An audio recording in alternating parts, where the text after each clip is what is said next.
Mga kalingap, nandito kami sa isang lugar, no? Sa Manidi Tribe. Ako taga pa nawawala dito sa grupo nila.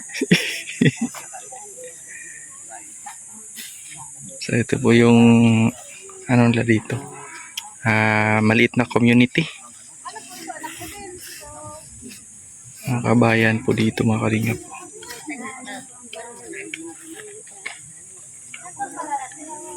And kasama po natin ang Team Brooks. Ito po yung environment nila dito, mga kalingap.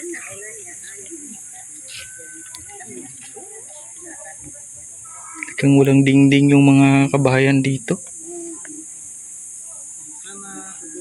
Barong-barong lang talaga.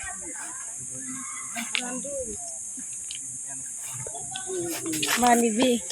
Kasi gusto din yung matulungan kayo. Kasi Charlene. Bahay niyo po. Tignan na ang bahay nila. Kaya po, umuulan po. Yung umuulan, paano po kayo dito? Pumupunta po doon.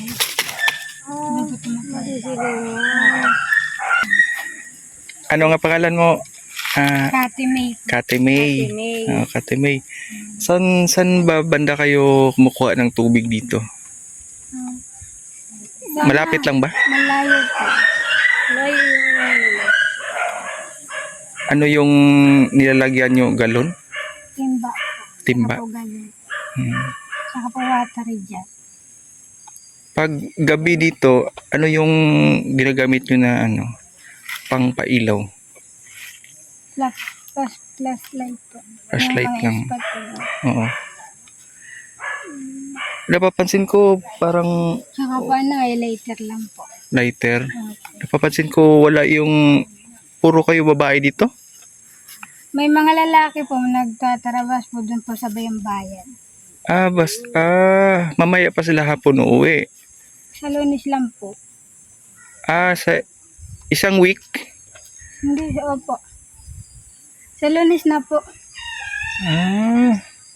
Nag-aaral na pa lang kayo yun. Naglalakad lang po kayo dito yung maaral po. Anong ginagawa nila? Tatabas po. Ng puno? Opo.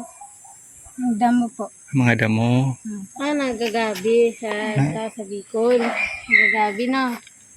Gabi. Gabi yung tawag dyan. Oo, gabi. Yung nag-aaral ng dulos. Dulos. Ang gamit niya, sundang na. Sundang.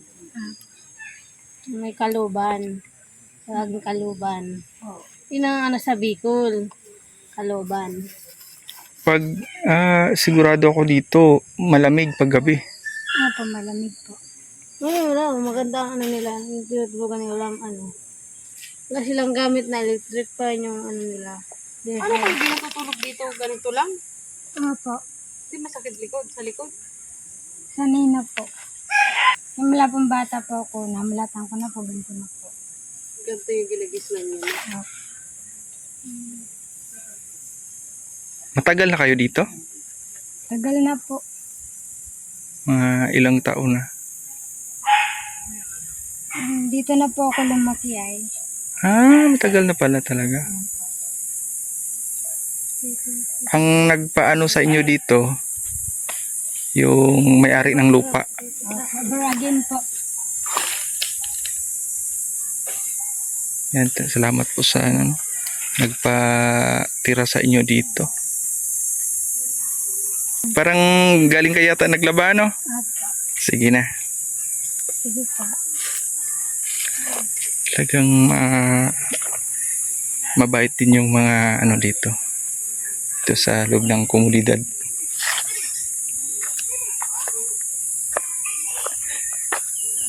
Buhay nila. Kaya nga Kung ako yan, hindi ko kaya.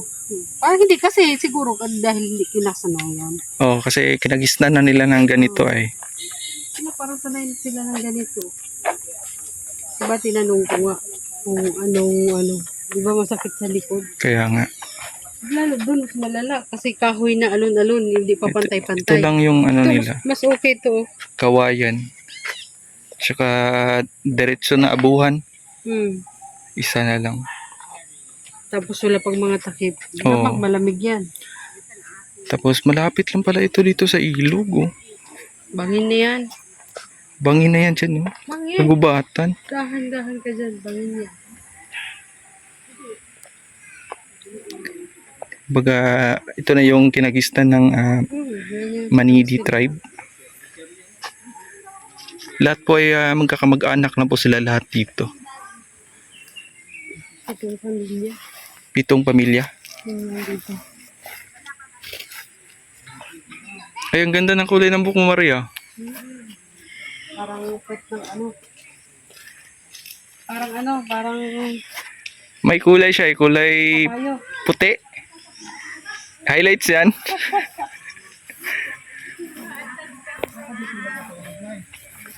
Ano yung nalaman mo sa kanila? Yung ano po nila, yung yung umaga po, yung kinakain po nila, maghapon na po yun. Depende po sa mga anak po nila kung nagugutom, masahin po sila. Dalawang araw na po sila kumakain. Mahirap pala, stasyon pala nila po dito no. Kaya nga. Depende sa mga ano nila. Po talaga dito po, yung kunyari magbigay po tayo sa kayang bigas po, hinahati po nila. Kaya na magandang ano po. Sa Kumbaga, isang bigayan na lang. Sila na yung maghati-hati. hati po. Depende sa mga anak kung ano po yung mga tinatakal po nilang bigas. Magdepende sa kanilang pamilya. Opo, Sa membro ng kanilang pamilya. Opo. Yung ano sila oh. Ano 20 na bata. Dito, lahat. 20. Tapos, Asawa na po sila. 7 pamilya. Yung iba nagtatrabaho po. Umuwi po sila Lunes na po. Sabi ko ng nanay. Andito po ano po, bibigay po kami ng feeding. Ano po sa isang araw po. Isang araw. Dito po kami na, kunti pala yung mga bata pala dito. Hindi. Hindi na po. Lalaki po, 3 araw po sila umuwi dito kasi naggagamas po sila kasi mauwi lang po dito Lunes po. Sa Lunes po. Balik po kami sa sunod na araw po dito. Tuloy-tuloy lang sa pag-aaral. Graduating ka na, di ba? Very. Ano mga kailangan niya sa ano? Bag. Bag daw. Bag. Ay, sakto-sakto, may mga bag ako dun. Bigyan ka na ni Charlene. Yan, bigyan ka ni Charlene. Muna yun ha. Opo, tapos yung mga piniutang ko, mga pantalon, yung mga damit ko. Ready mo na yun. Bibigay natin yan kay ano.